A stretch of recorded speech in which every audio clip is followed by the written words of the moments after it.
So welcome folks, 2nd of November 2022, in case any of you are watching this on the replay. You might be able to hear some fireworks in the background. It sounds like someone's having a battle out there.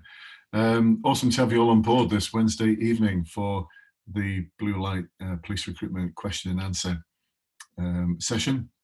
It's something that I've fired up again after having done them quite a while ago. I think over the summer I stopped doing a lot of the weekly webinars, and it became like a monthly or every 2 monthly webinar, which is not a weekly webinar. So I'm going to try and keep up with these weekly webinars to answer any questions you might have about the police recruitment process. The honest answers about what works, as opposed to the flannel and guff that you sometimes get from forces, not all forces, but most certainly the flannel and guff you get from the College of Policing. So welcome everyone to Abigail, Ollie, Kerry, Stephen, Calvin, Vicky, and off camera at the moment we have Natalia, Victoria, Abby, Lauren, and Abby, and just about to let Atichka in the room. So I'll keep an eye out for any others who are coming to join us as well. So the aim of this evening, over the next hour, about an hour, is just to answer any questions you might have about the police recruitment process. Some of you I know because you've been on my webinars before. Others, I don't know you yet, but it'd be good to get to know you. And it's great to see you because you're all members of the Bluelight Facebook community. Almost 21,000 of you, probably around 14,000 according to Facebook who are contributing, which is just amazing, amazing to see. So thank you for making it such an amazing community. So I'm not going to do introductions because there's too many of us and we've only got an hour, but what we'll do is sort of take questions as to the sort of things that you're struggling with, not sure about. Someone's told you one thing, someone's told you something else, I don't know what to expect. No matter what it is that's on your mind, it's been on someone else's mind in the past, and it'll be on someone else's mind in the future. And if you're watching this on the replay, you'll be able to put some comments below, just down there. You can always ask any questions in the comments, and I'll do my very best to get back to you. So let's start off. Hands in the air, like you just don't care if you've got a question that you want to pose. And what I'll do is I'll take all the questions, and I'll link them all together in some kind of order, and then we can talk through them. We might even do a little bit of practicing, depending on what it is. Might even do a little bit about what you're thinking about in terms of how you're going to structure something. Let's see where the evening takes us. So, who's got questions? Abigail's going to start us off. So, Abigail, what is your big question conundrum? So, with the written exam on the online assessment, what is it they're actually looking for? What do you get your points on? Any specifics? All right. This is for the online assessment centre. Yes. Yeah. Okay. Yeah. Can take a look at that. Thank you, Abigail. And what else have we got? It's going to be a very short webinar.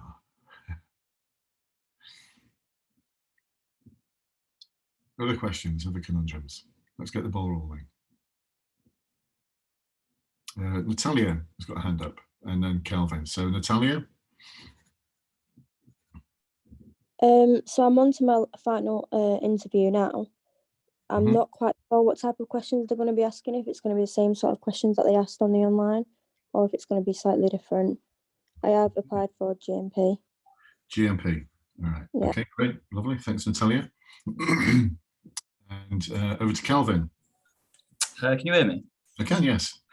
So again, for the final interview, I understand there could be questions like, tell me a time when you've done this, or etc. Do you know what I mean? But it's more, what's the best way to sort of revise and learn about the police force that you want to work for? Because I imagine they probably ask a lot of questions about that. Okay, and which force is it you're going for? Lincolnshire Police. Links. Okay, thank you, Calvin. And next we have, who do we have next?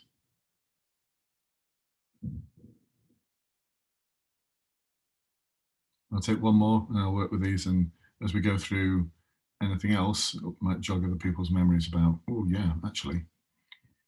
So anyone else got any questions, queries? All right, I'll just work with these then, and then let's put your thinking, it might jog your memory if there's anything else.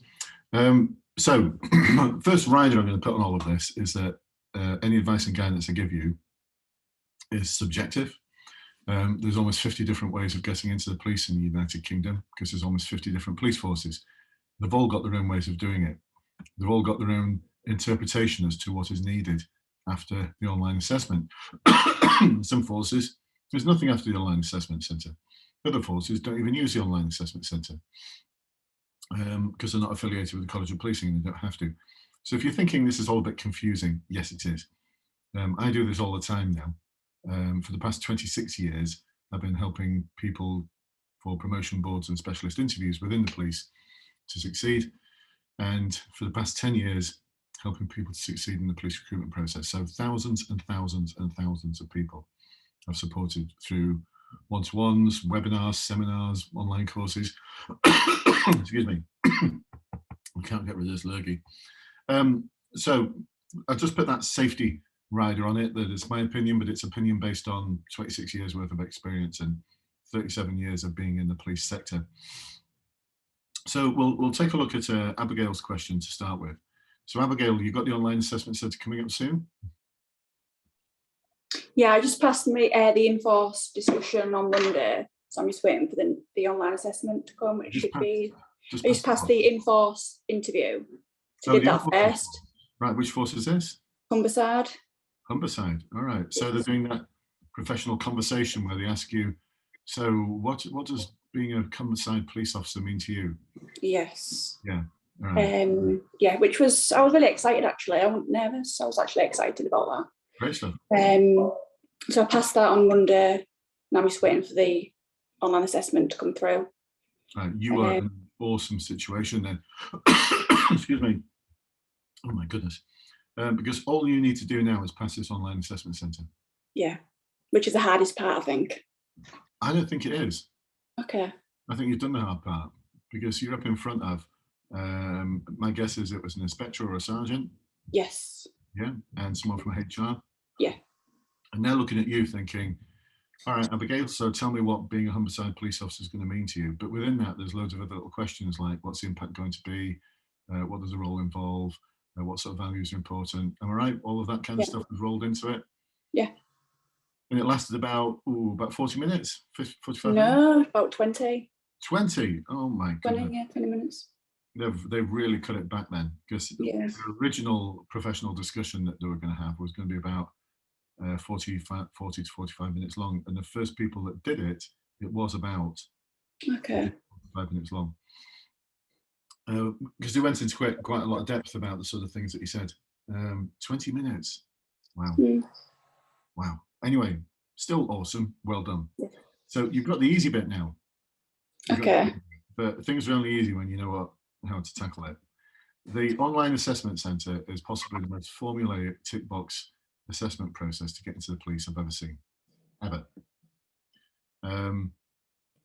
It's made up of 3 parts in the main. They call it a competency-based interview, which isn't really competency because there's values in there as well. But then again, you might think, how's that a value? So there's 5 questions they ask you from the competency and values framework. It's not really an interview because there's no one else there. You're just talking to a camera. Okay. So once you get your head around talking to a camera, it's easy. For those of you who are in the group of my clients, you know, you've seen the questions. I've given you the questions. Once the College of Policing tell me that one of the questions is going to be based on the value of integrity, I know it's either going to be, tell me about a time when you've demonstrated professionalism, or it might be, tell me about a time when you've done the right thing. Which is the same question, really. If you've acted professionally, it's the same thing as doing the right thing. So I can predict the questions. I don't know what the questions are exactly, but everyone who's come back has said that they're thereabouts. So it's tick box, because once we've got that, we can then apply a formula for how to answer the question. And that formula will take you about 4 to 4.5 minutes to deliver an answer. And you've got 5 minutes to deliver the answer. So really formulaic, tick box. Get through that, brilliant. Then we move on to the written, and that's the written you're asking about. The written exercise, it's the College of Policing tell you that you don't need to have any knowledge of policing to be able to do the stage 3 written exercise or the stage 3 briefing. I'd suggest that that's not entirely true. because they're going to put you in a position of being a police constable, and your sergeant is going to give you a load of detailed information about a tale of woe that's taken place at a block of flats to do with a vulnerable person and criminal damage and graffiti and alcohol-related disorder from young people. And they're going to ask you questions about what the concerns that you'd have in respect of the vulnerable person, in respect of the general picture of what's happening, how you would go about applying solutions to the situation, and how you would engage with the community in respect of the scenario that you've been given. And they're going to give you some data, some letters of complaint, some figures, some crime reports, and you've got 2 hours to answer those questions. So what they're looking for is, and I've seen some of the marking guides from the College of Policing, I've got to say, sometimes they don't really bear that much of a resemblance to the actual competencies or values that they say they're assessing. So the thing that's got 90% plus for my clients in the past is just to adopt a problem-solving approach. And within it, there's lots of little nuggets that you can drop in. But those are the sort of things that we cover on the webinars and the online course in hours worth. But what you need to have is then that all of these little templates of things that you can just drop in to answer the sort of questions that the sergeant's posing to you. And it's basically a problem-solving approach, so that you're gathering information from a range of sources, you're analysing that information, you're looking at the causes of the causes, you're looking at all sorts of different methods to energise and bring together the community and partner agencies, looking at all sorts of different solutions that range from short-term, long-term, enforcement, prevention, advocacy in respect to the community, communication in respect of hard to reach members of the community. So there's a whole range of things you can write about. You've got 2 hours to do it in, and like I say, it's just a formulaic process. It feeds into my love within policing, which is neighbourhood policing.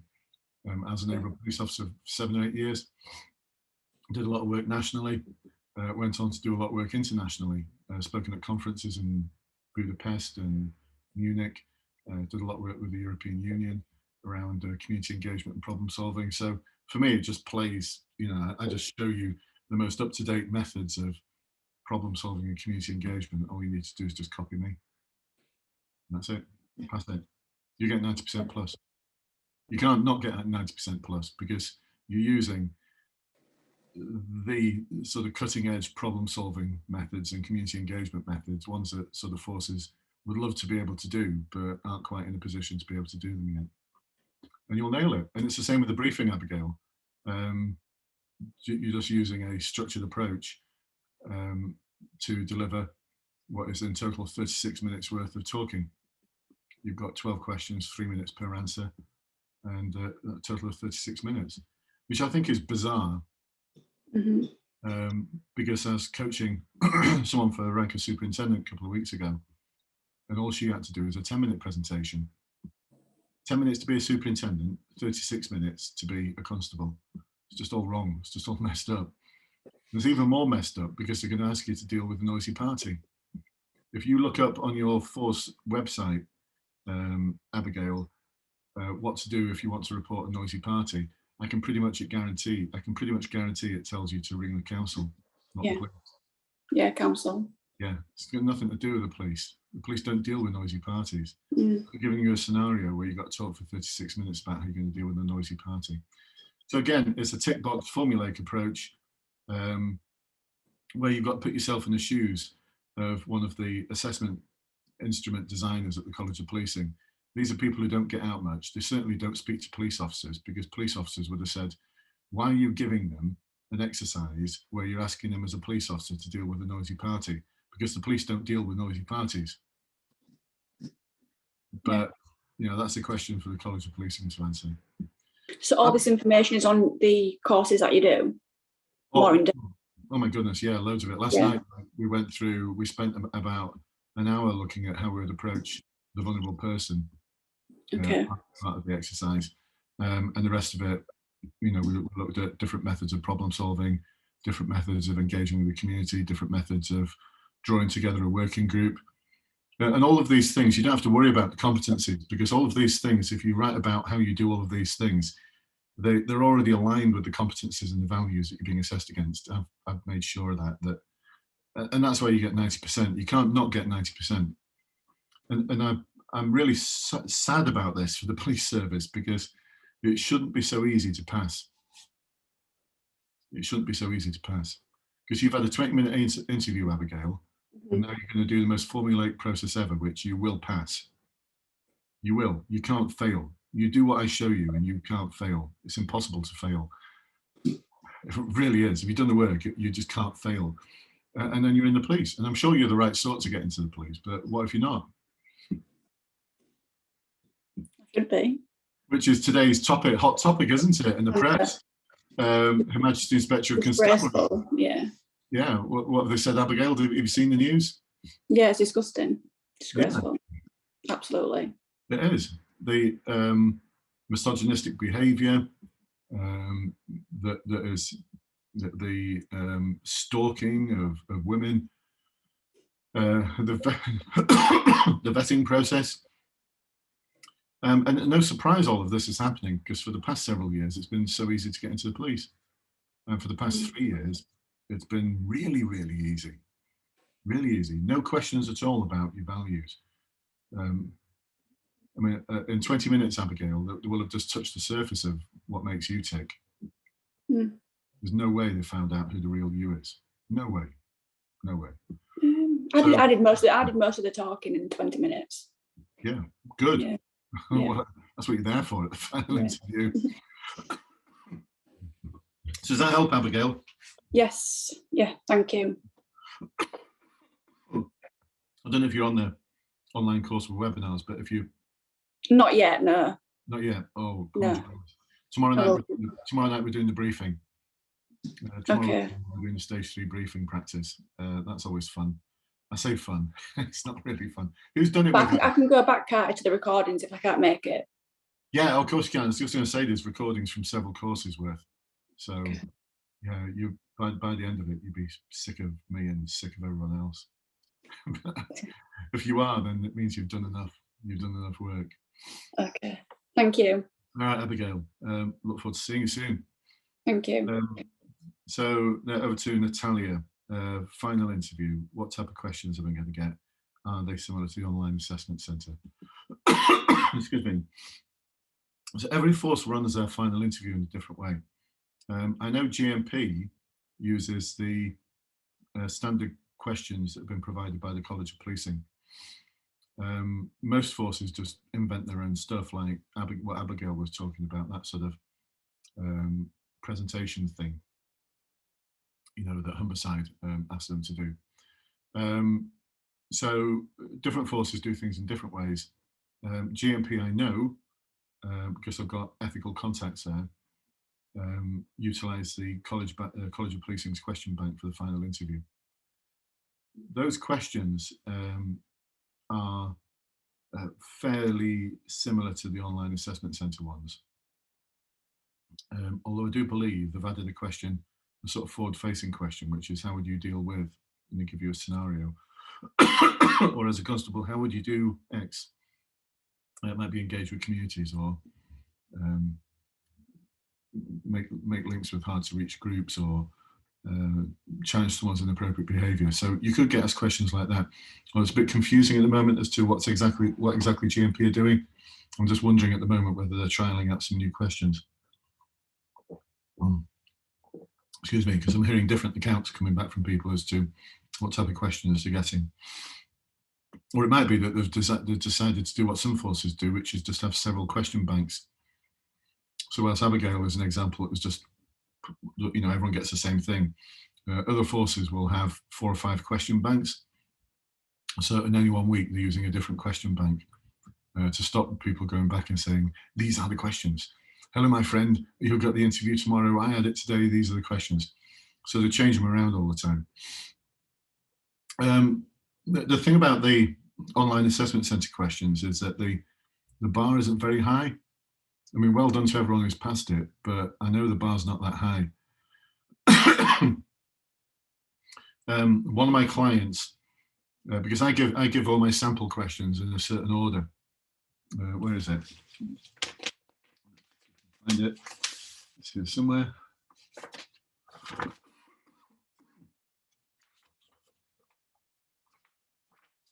No, bear with me. Oh, the mess my office is in. Let's tidy it up one day. There it is. There's the other thing as well. That's a stationary briefing exercise. That's one we use. So that's the question bank. I give the questions in the order of integrity, public service, transparency, we take ownership, and we are innovative and open-minded. One of my clients just recently delivered all the answers in that order, but the questions weren't asked in that order. On the actual online assessment centre, the questions were asked in a different order. They start off, by the way, by telling you what the competency or value is. They'll tell you this next question is based on the value of integrity, and then they'll deliver the question. You've got 1 minute to think about it, make some notes, and you've got 5 minutes to deliver your answer. Anyway, she got every one of them in the wrong order. Every one of them. So her integrity answer, she delivered for public service. Her transparency answer, she delivered for innovative and open-minded, and vice versa. She still passed. She still passed, and she still got a really high mark. So I've no idea what that tells us. I think what it tells us that the bar isn't very high. But when you go for your final interview, you know, don't presume that just because you got through the online assessment centre interview that it's going to be a walk in the park to get through the final interview, because this is where it becomes subjective, more subjective than the College of Policing process, because you're up in front of someone like me, you're up in front of a sergeant or an inspector who's going to be looking at you thinking, can I see him working on my team? If not, I'll probably fail him. So that's the big question they're asking themselves all the time. And the sort of cliches and stuff that you might get away with on the online assessment centre, you're not going to get away with in front of operational police officers. So Natalia, for GMP, similar sort of questions, I think, but they'll want a lot more depth, and you won't get away with, I mean, some of the examples that people have given me that they've told me that they've passed with at the online assessment centre, I know I could say with a high degree of certainty would not get past final interview, because they just don't have sufficient breadth or depth. They're not demonstrating something that was sufficiently challenging for you. Does that help, Natalia? Yeah, thank you. That was really helpful. Anything else you want to check out there in terms of final interview?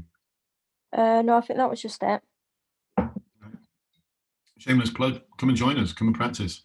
You know, every week we run a final interview webinar where we practice. We just had one this afternoon.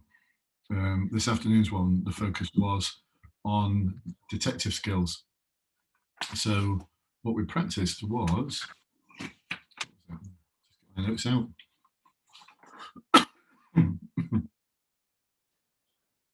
We practiced things like, why do you want to be a PC? What would make you a good constable? Why this particular force, West Yorkshire Police? What does being a DC involve? What does the role involve?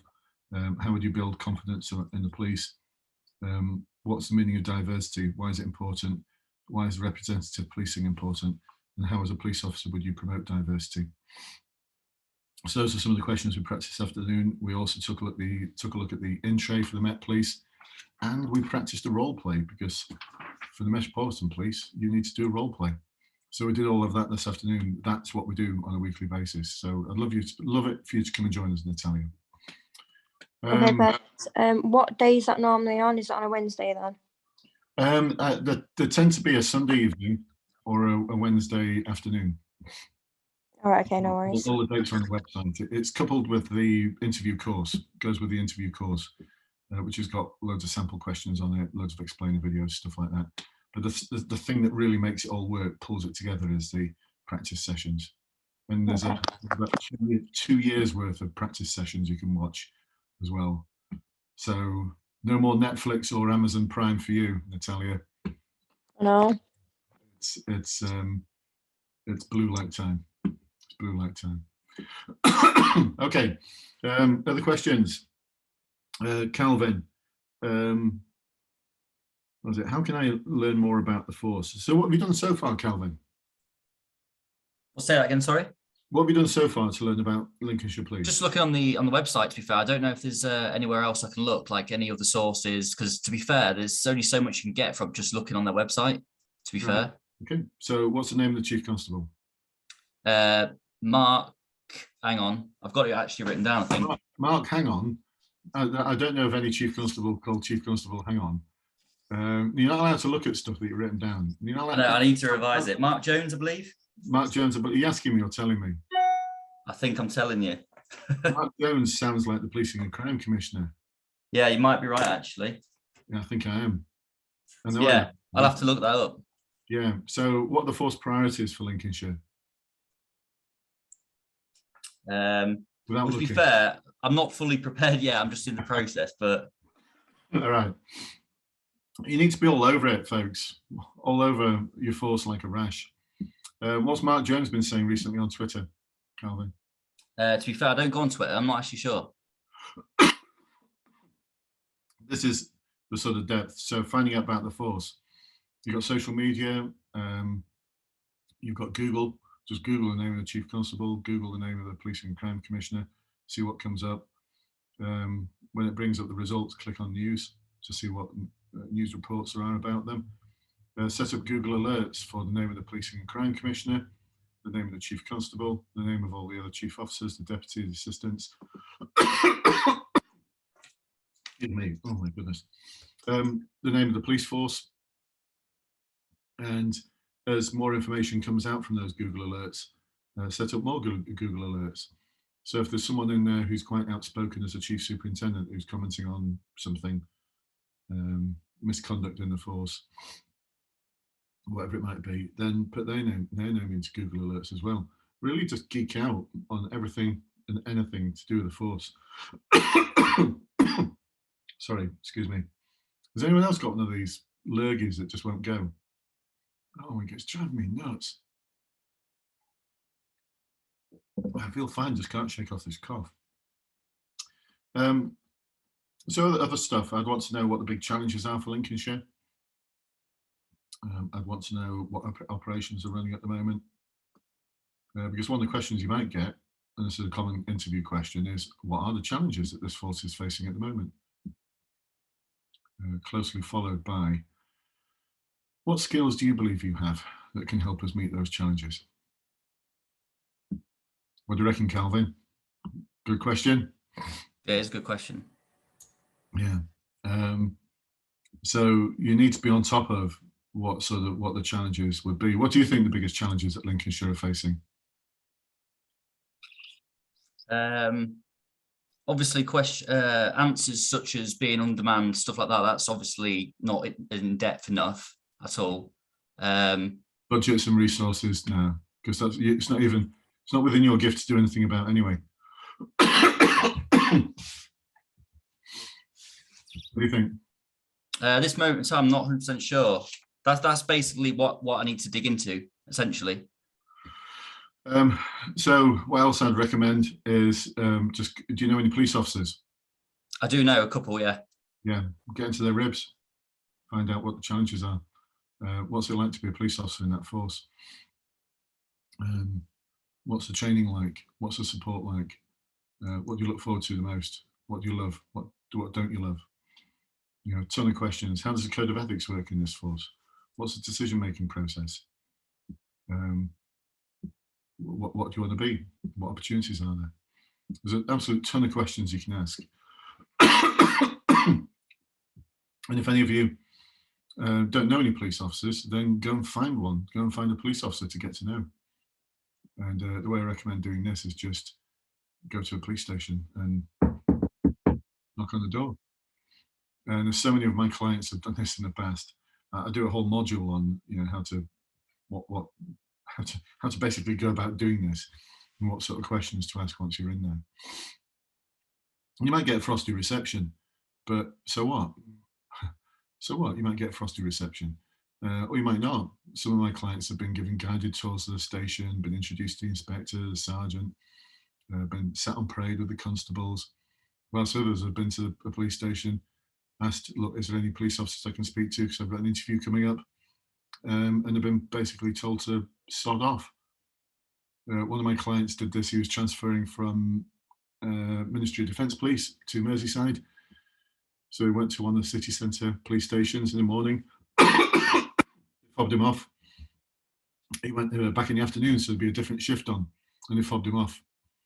So he thought, right, I'm not having that. So he went to Southport, and at Southport, they welcomed him with open arms and brought him in, showed him around.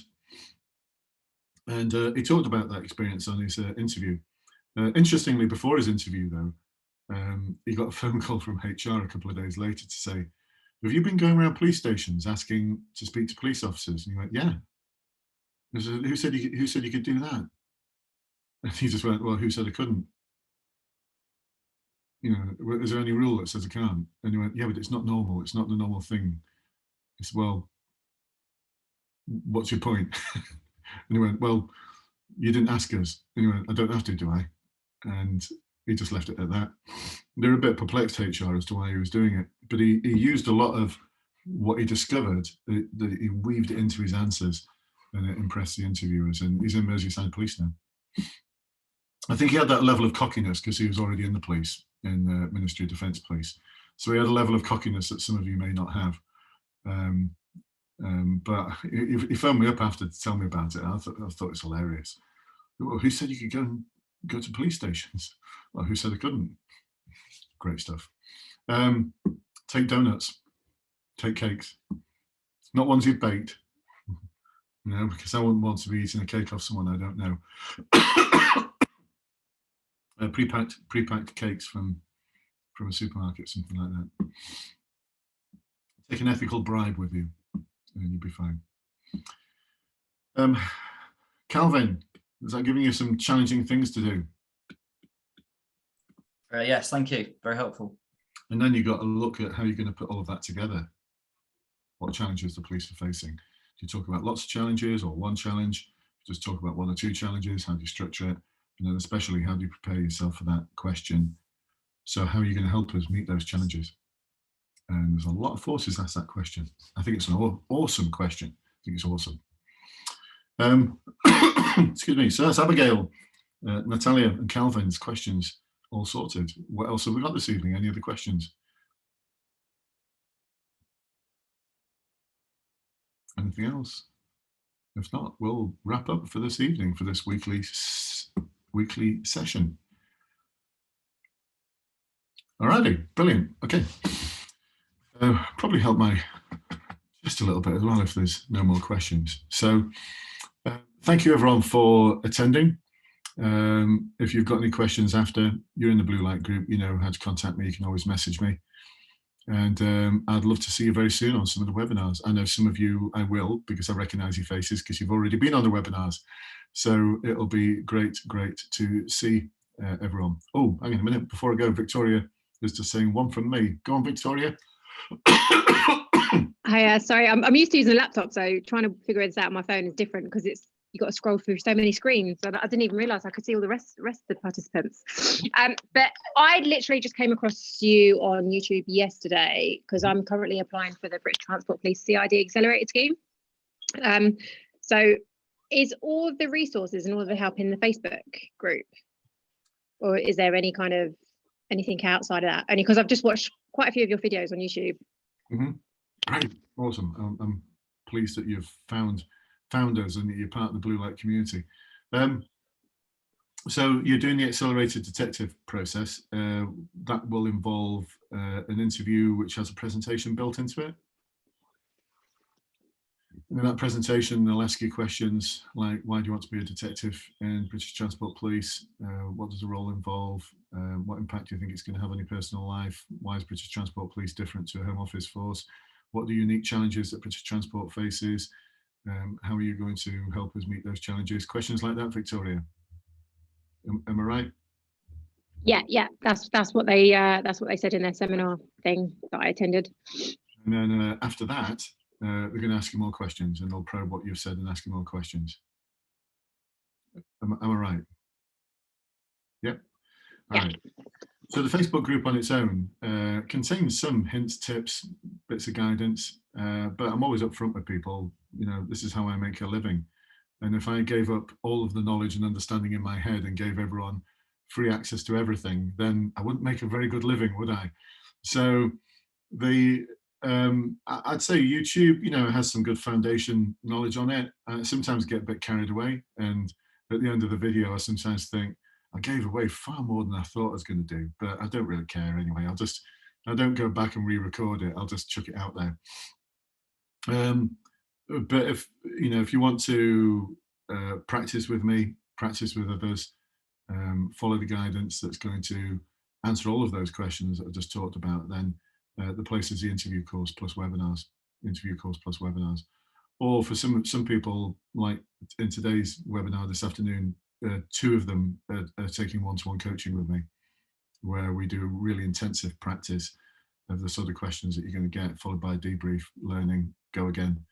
I'm a bit worn out today because it's my second webinar, and I've done 4 one-to-one coaching sessions, 3 of them with serving officers who are going for the next rank up. But I love doing them. You know, this is what I love to do, and I'm very fortunate I get to make a living out of it as well. I mean, how awesome is that? I have the best job in the world, being a police officer, and then I leave the police, and I've got the best job in the world, which is helping people to become police officers. How cool is that? So Victoria, yeah, there are some resources in the group you can access, but they tend to be, you know, a sort of very foundation level. Yeah, no, it was more the kind of the one-to-one coaching and stuff that you said in your videos that I was kind of wanting to tap into, really. But I wouldn't know, would I just send you a private message, or? I've not had a chance to explore your site properly yet. No, it's all right. When's your interview? Do you know? No, I've only just literally, the applications just got sent out today, so I've not even looked at the application yet. So they was a bit delayed. I chased them yesterday. They said that they were tweaking something or other, and then they sent them out today. So I've not even had a chance to log on and look at it yet.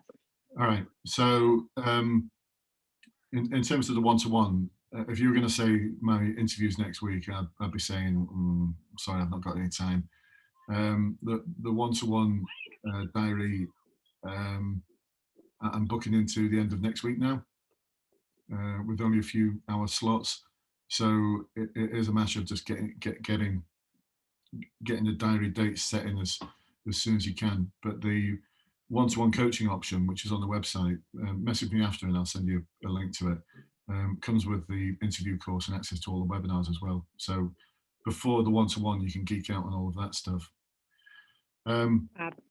But it's I sometimes get people coming to me saying, could you do anything tomorrow or the next day? And I'll always do my best, but it's normally a bit too late. I mean, next week I'm spending 3 days in Warwickshire doing work with, let's get the rank right, people who are going from sergeant to inspector. So Warwickshire have asked me to come down and support their sergeant to inspector candidates, which is great, but it's taken up 3 days of my time, 3 days of my time to do that. Yeah, I've just been looking at is it CVS stuff at the minute, the framework to do with the police. It's very similar to the civil service framework, which they call behaviours now. Yeah, as in confusing. So you've been looking at this, looking at this. Yeah. Yeah. That's what I've had open. Yeah. Yeah. And looking at the wheel of confusion. Yep. Yeah, and thinking, what the hell's that all about?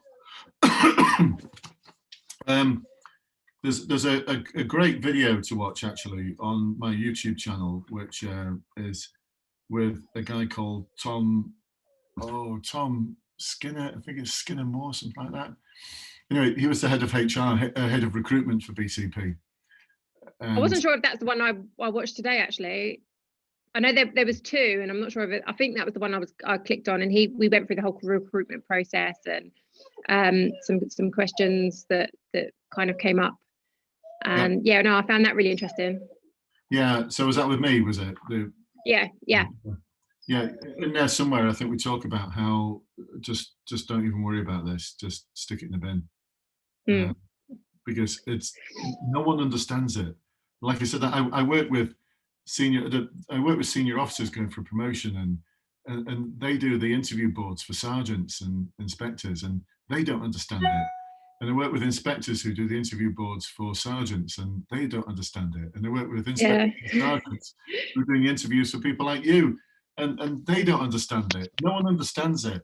Yeah, no, I think your advice was just be yourself, because obviously if you sound like you're rehearsing all of that kind of stuff off that bit of paper, it's like, you know, when someone's kind of telling you not what you want to hear. You want to hear what drives that person, not what you want to hear what's on paper in that thing, that framework that you just showed me there. I don't want listening to you and at some point you shout, bingo, you crossed all the lines. Yeah. I mean, I fall asleep when I look at that stuff anyway. I read it and I'm just like, oh my God. I geek out on this stuff. I studied years ago for Masters in Education, where I focused on personnel evaluation systems. And I know you're already falling asleep listening to me talk about that. But I find it interesting. You know, I find it fascinating. I don't understand it.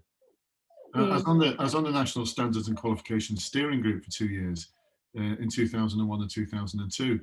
The national one, looking at developing a suite of standards and qualifications for the police. But we never intended that it looked like this.